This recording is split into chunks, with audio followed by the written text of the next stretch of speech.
2025 ব্যাচের শিক্ষার্থীরা সবাইকে আই এডুকেশনের পক্ষ থেকে স্বাগত জানাচ্ছি। আমি শাহরিয়ার রাকিব। আজকে আলোচনা করব তোমাদের বায়োলজি বইয়ের জীবকোষ ও টিস্যু নিয়ে। জীবকোষ ও টিস্যু এই অধ্যায়টা এত বেশি ইম্পর্টেন্ট যে বিগত সালে যদি আমরা কোয়েশ্চেন অ্যানালাইসিস করি দেখা যাবে কি 25টা এমসিকিউ থেকে 3 থেকে 4টাই চলে আসতেছে যে জীবকোষ ও টিস্যু থেকে, আর একটা সৃজনশীল এখানে মাস্ট বি থাকবে। হ্যাঁ, আমরা তাহলে আজকে আলোচনা করব জীবকোষ ও টিস্যু থেকে কিছু এমসিকিউ সলভ করব, বিগত বছরের কিছু এমসিকিউ। আমরা প্রথমে একটু দেখি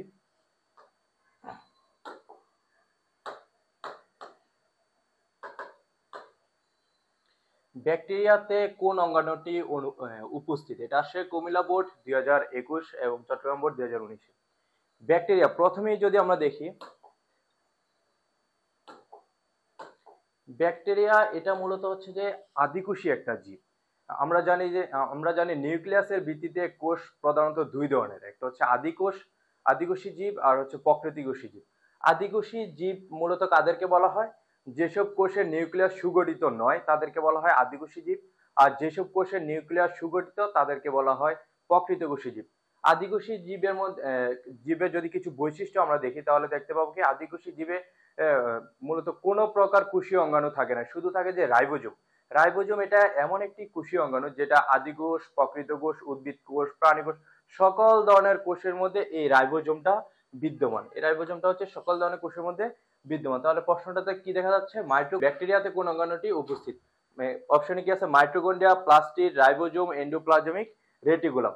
মাইটোকন্ড্রিয়া এটাকে বলা হয় কোষের পাওয়ার হাউস বা কোষের শক্তিঘর। এখানে কি উৎপন্ন হয়? একটা কোষের বেঁচে থাকার জন্য যে শক্তি দরকার সেই শক্তি উৎপন্ন হয় এই মাইটোকন্ড্রিয়ার মধ্যে। আমরা জানি কোষ বেঁচে থাকলে আমাদের টিস্যু বেঁচে থাকবে, টিস্যু বেঁচে থাকা মানে তন্ত্র বেঁচে থাকা, তন্ত্র বেঁচে থাকা মানে পুরো আমার বডিটা বেঁচে থাকা। তাহলে আমাদের জীবের বেঁচে থাকার জন্য কি দরকার? শক্তি দরকার। এই শক্তিটা কোথায় উৎপন্ন হয়? মাইটোকন্ড্রিয়ার মধ্যে।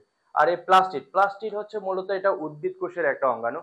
উদ্ভিদ কোষ আর প্রাণী কোষের মধ্যে যদি বেসিক একটা পার্থক্য আমরা লক্ষ্য করি তাহলে দেখতে পাবো কি উদ্ভিদ কোষে প্লাস্টিড আছে, প্রাণী কোষে প্লাস্টিড নেই। প্লাস্টিডের প্রধান কাজ হচ্ছে যে শালক সংশ্লেষণে অংশ নিয়ে উদ্ভিদের খাদ্য উৎপন্ন করা। আর রাইবোজোম এটা হচ্ছে এমন একটা কোষীয় অঙ্গাণু যেটা উদ্ভিদ কোষ, প্রাণী কোষ, আদি কোষ, তারপর হচ্ছে যে প্রকৃত কোষ সকল ধরনের কোষে এটা উপস্থিত। আর হচ্ছে এন্ডোপ্লাজমিক রেটিকুলাম এটা উদ্ভিদ কোষ, প্রাণী কোষ সকল ধরনের কোষের মধ্যে এই কোষীয় অঙ্গাণুটা উপস্থিত থাকে। তাহলে এটার উত্তর কি দাঁড়াচ্ছে? রাইবোজোম।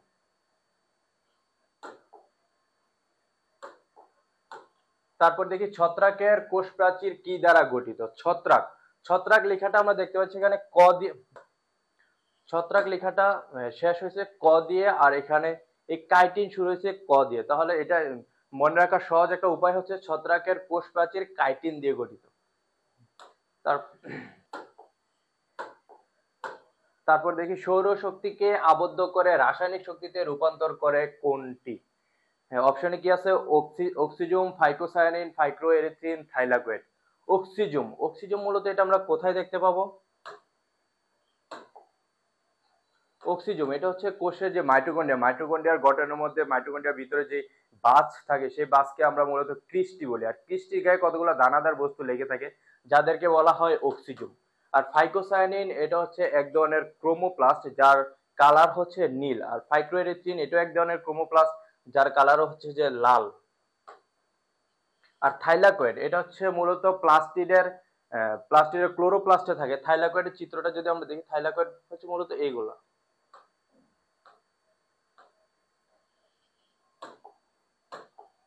এই পুরো অংশটাকে বলা হয় একটা গ্রানা। প্লাস্টিডের ক্লোরোপ্লাস্টের যে গ্রানা থাকে পুরো অংশটাকে বলা হয় একটা গ্রানা। আর এই আলাদা আলাদা প্রতিটা অংশকে, এটা একটা থাইলাকয়েড, এটা একটা থাইলাকয়েড, এটা একটা থাইলাকয়েড, প্রতিটাকে আলাদা আলাদা করে থাইলাকয়েড বলা হয়। এই থাইলাকয়েডের মূল কাজই হচ্ছে সূর্যের যে আলো, সূর্যের আলোটাকে আবদ্ধ করে রাসায়নিক শক্তিতে রূপান্তর করা। তাহলে উত্তর কি দাঁড়াচ্ছে? সৌরশক্তিকে আবদ্ধ করে রাসায়নিক শক্তিতে রূপান্তর করে কোন অঙ্গাণু? থাইলাকয়েড। আদিকোষ এবং প্রকৃত কোষ এই দুইটা কোষের মধ্যে পার্থক্য হচ্ছে যে আদিকোষের নিউক্লিয়াস সুগঠিত নয়, প্রকৃত কোষের নিউক্লিয়াস সুগঠিত। আদিকোষে কোষীয় কোনো ধরনের অঙ্গাণু থাকবে না, শুধু থাকবে রাইবোজোম। এবং প্রকৃত কোষেও রাইবোজোম থাকবে এবং সাথে মাইটোকন্ড্রিয়া, লাইসোজোম, ক্লোরোপ্লাস্ট এবং অন্যান্য কোষীয় অঙ্গাণুগুলো উপস্থিত থাকবে। তাহলে এটা উত্তর কি দাঁড়াচ্ছে? আদি প্রকৃত কোষে কোনটি বিদ্যমান? রাইবোজোম। কোষঝিল্লির বাসকে কি বলে? আমরা যদি একটু কোষঝিল্লির চিত্রটা দেখি,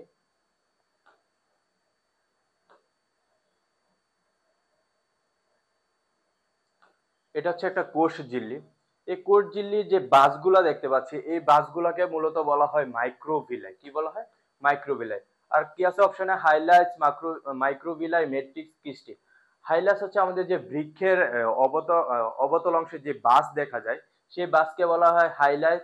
আর ম্যাট্রিক্স হচ্ছে যে মাইটোকন্ড্রিয়ার আর কিস্টির মাঝখানে যে ফাঁকা অংশটুকু থাকে, সেই ফাঁকা অংশটুকু বলা বলা হয় ম্যাট্রিক্স। আর কিস্টি হচ্ছে মাইটোকন্ড্রিয়ার ভিতরে যে বাস থাকে, সেই বাসকে বলা হয় ক্রিস্টি।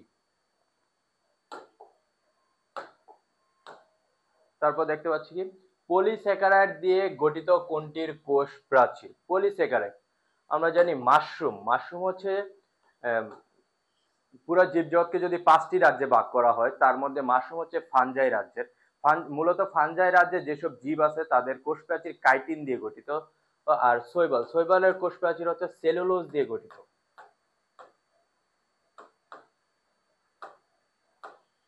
ব্যাকটেরিয়ার কোষ প্রাচীর প্রোটিন, লিপিড ও পলিস্যাকারাইড দিয়ে গঠিত।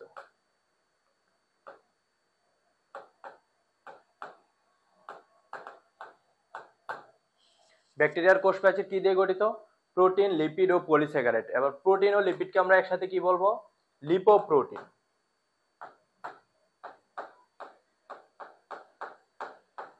লিপোপ্রোটিন। আর এমিবা এমন একটা জীব যার কোনো কোষ প্রাচীর নাই। এটা হচ্ছে যে 5টা রাজ্য আছে, মনেরা, প্রোটিস্টা, ফানজাই, তার মধ্যে প্রোটিস্টা রাজ্যের জীব হচ্ছে যে এমিবা। তাহলে কি দাঁড়াচ্ছে? পলিস্যাকারাইড কি দিয়ে? পলিস্যাকারাইড দিয়ে গঠিত কোনটির কোষ প্রাচীর? ব্যাকটেরিয়ার কোষ প্রাচীর পলিস্যাকারাইড দিয়ে গঠিত। তারপর দেখতে পাচ্ছি নিচের কোনটি কোষ গহ্বর সৃষ্টিতে সাহায্য করে? অপশনে কি দেওয়া আছে? এন্ডোপ্লাজমিক রেটিকুলাম, প্লাস্টিড, গোলজি বস্তু, রাইবোজোম। এমসিকিউ সলভ করার ক্ষেত্রে আমরা দেখব যে যে 4টা অপশন দেওয়া থাকবে তার মধ্যে একটা উত্তর, বাকি 3টা কেন না, সেটা একটু আমরা জাস্টিফাই করব। জাস্টিফাই করলে আমরা হচ্ছে সহজেই উত্তরটা বের করতে পারবো। এখানে রাইবোজোমের কাজ হচ্ছে কোষের মধ্যে যে প্রোটিন সংশ্লেষণ হয়, মূলত এই প্রোটিন সংশ্লেষণ করে রাইবোজোম। আর গলজি বস্তুর কাজ হচ্ছে যে যে রাইবোজোম যে প্রোটিন সংশ্লেষণ করে, সেই প্রোটিনকে ঝিল্লিবদ্ধ করে গলজি বস্তু। এজন্য গলজি বস্তুকে মূলত বলা হয় প্যাকেটিং হাউস। Packeting house. কেন এটাকে প্যাকেটিং হাউস বলা হয়? কারণ রাইবোজোম যে প্রোটিন সংশ্লেষণ করে, সে প্রোটিনকে ঝিল্লিবদ্ধ করে প্যাকেট করে গলজি বস্তু। বিজ্ঞানী গলজির নামে এই অঙ্গাণুটার নাম রাখা হয়েছে গলজি বস্তু। তারপর প্লাস্টিডের কাজ আমরা সবাই জানি। প্লাস্টিড হচ্ছে যে কোষের সালোক সংশ্লেষণে অংশ নিয়ে উদ্ভিদে খাদ্য তৈরি করে। আর এন্ডোপ্লাজমিক রেটিকুলাম, এটার কাজ হচ্ছে যে কোষের মধ্যে যে রাইবোজোম থাকবে, রাইবোজোমকে স্থান দেওয়া হচ্ছে এন্ডোপ্লাজমিক রেটিকুলামের মূল কাজ। মূলত রাইবোজোম গুলো এন্ডোপ্লাজমিক রেটিকুলামের গায়ে লেগে থাকে। যেসব এন্ডোপ্লাজমিক রেটিকুলামের গায়ে রাইবোজোম লেগে থাকে তাদেরকে বলা হয় অমসৃণ এন্ডোপ্লাজমিক রেটিকুলাম, এবং যেসব এন্ডোপ্লাজমিক রেটিকুলামের গায়ে রাইবোজোমটা লেগে থাকবে না তাদেরকে বলা হবে মসৃণ এন্ডোপ্লাজমিক রেটিকুলাম। এন্ডোপ্লাজমিক রেটিকুলামের আরেকটা কাজ হচ্ছে কোষের মধ্যে যে কোষ গহ্বর থাকে, সেই কোষ গহ্বর সৃষ্টিতে মূল ভূমিকা পালন করে এন্ডোপ্লাজমিক রেটিকুলাম। কোষ গহ্বর নিয়ে আরেকটা তথ্য হচ্ছে, কোষ গহ্বর মূলত উদ্ভিদ কোষ এবং প্রাণী কোষ, এই দুটোর মধ্যে বেসিক একটা পার্থক্য হচ্ছে উদ্ভিদ কোষে কোষ গহ্বর থাকবে, প্রাণী কোষে কোনো প্রকার কোষ গহ্বর থাকবে না। যদিও থাকে সেটা একদম ছোট আকারে থাকবে। তারপর দেখতে পাচ্ছি উদ্ভিদ ও প্রাণী কোষের মধ্যে পার্থক্য সৃষ্টিকারী অঙ্গাণু কোনটি? উদ্ভিদ ও প্রাণী কোষের মধ্যে মাইটোকন্ড্রিয়া।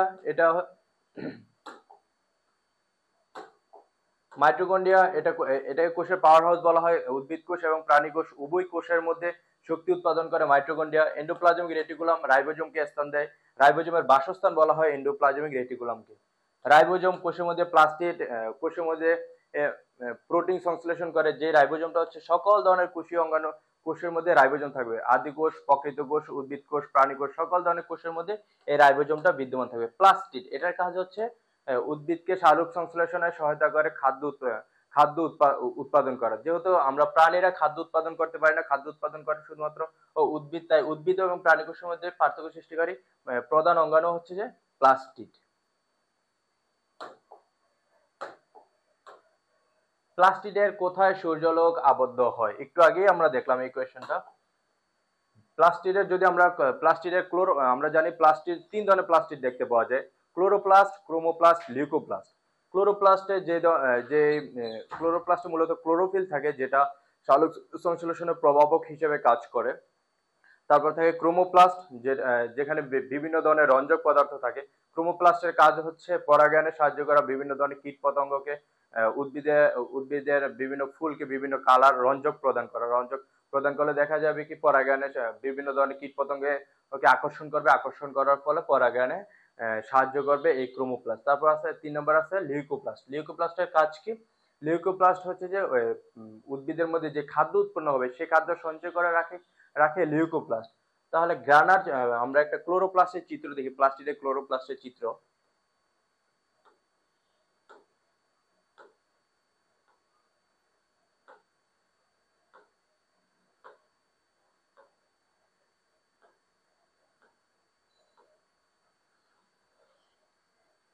এটা একটা প্লাস্টিডের ক্লোরোপ্লাস্টের চিত্র।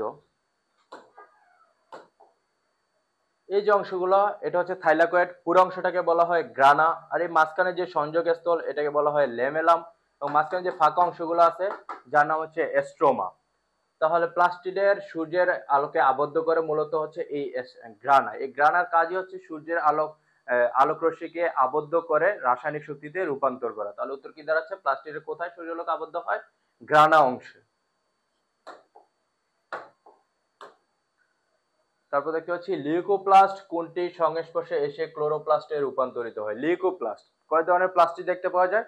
৩ ধরনের। আমরা একটু লিখি কয় ধরনের প্লাস্টিড দেখতে পাওয়া যায়।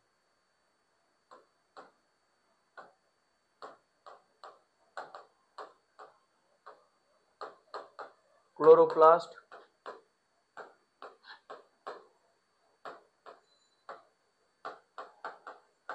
ক্রোমোপ্লাস্ট,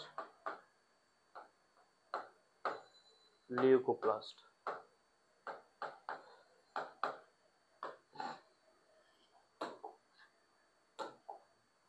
ক্লোরোপ্লাস্টের রং হচ্ছে সবুজ।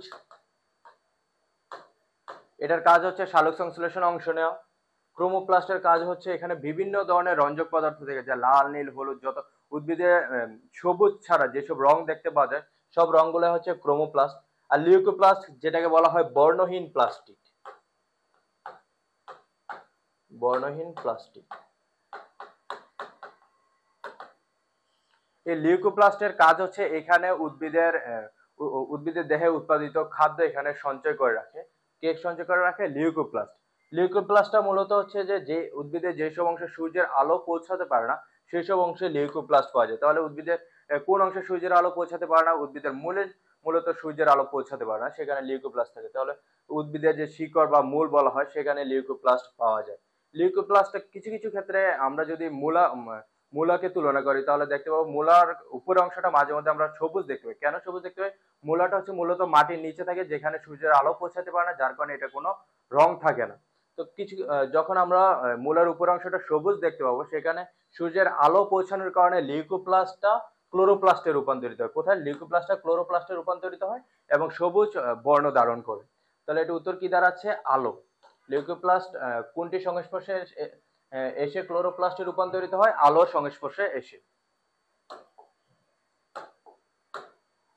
তারপর হচ্ছে অ্যাক্টিন ও মায়োসিন প্রোটিন কোন অঙ্গাণুতে বিদ্যমান থাকে? অ্যাক্টিন ও মায়োসিন এই দুইটা শব্দ দেখার সাথে সাথে আমাদের মনে পড়বে কোষ কঙ্কালের কথা। অ্যাক্টিন ও মায়োসিন কি? অ্যাক্টিন ও মায়োসিন হচ্ছে এক ধরনের প্রোটিন। আমরা জানি যে জীবদেহে মূলত ৩ ধরনের কোষ কঙ্কাল দেখতে পাওয়া যায়। কি কি?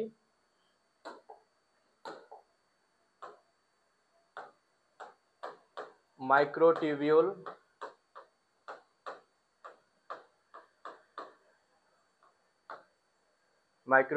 মাইক্রোফিলামেন্ট,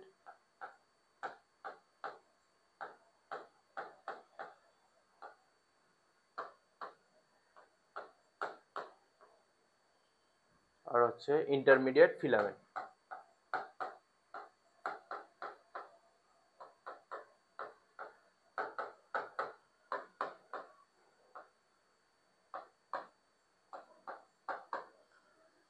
তাহলে জীবকোষে কয় ধরনের কোষ কঙ্কাল দেখতে পাওয়া যায়? 3 ধরনের কোষ কঙ্কাল, মাইক্রোটিবিউল, মাইক্রোফিলামেন্ট, ইন্টারমিডিয়েট ফিলামেন্ট। এই 3 ধরনের কোষ কঙ্কাল আবার গঠিত হয় প্রোটিন দিয়ে। কি দিয়ে? প্রোটিন দিয়ে। এই প্রোটিন গুলো হচ্ছে যে অ্যাক্টিন, মায়োসিন। তাহলে অ্যাক্টিন ও মায়োসিন দিয়ে কি গঠিত হয়? কোষ কঙ্কাল গঠিত হয়। সেন্ট্রোজোম, যদি আমরা এখানে একটু অপশনগুলো দেখি, সেন্ট্রোজোম এটা হচ্ছে উদ্ভিদ কোষ এবং প্রাণী কোষের মধ্যে অন্যতম, দুইটাকে পার্থক্যকারী অন্যতম একটা বৈশিষ্ট্য। সেন্ট্রোজোম যেটা মূলত প্রাণী কোষে থাকে, উদ্ভিদ কোষে থাকে না। সেন্ট্রোজোমের চিত্রটা একটু দেখি আমরা। যদি বলা হয় নিউক্লিয়াস, প্রাণী কোষের নিউক্লিয়াসের সবচেয়ে কাছের অঙ্গাণু কোনটি? সবচেয়ে কাছের অঙ্গাণু হচ্ছে সেন্ট্রোজোম। আমরা দেখতে পাবো প্রাণী কোষ হয়, এটা একটা নিউক্লিয়াস। নিউক্লিয়াসের একদম কাছে আমরা এরকম নলাকার কিছু দেখতে পাবো। এই নলাকার অংশটা হচ্ছে সেন্ট্রোজোম। এই সেন্ট্রোজোম মূলত প্রাণী কোষে থাকে, উদ্ভিদ কোষে সেন্ট্রোজোম থাকবে না, এবং সেন্ট্রোজোম হচ্ছে নিউক্লিয়াসের সবচেয়ে কাছের অঙ্গাণু। তারপর রাইবোজোম, যেটা উদ্ভিদ কোষ, প্রাণী কোষ সকল কোষে থাকবে। ক্লোরোপ্লাস্ট, এটা হচ্ছে এক ধরনের প্লাস্টিড, যেটা শুধুমাত্র উদ্ভিদ কোষে থাকবে।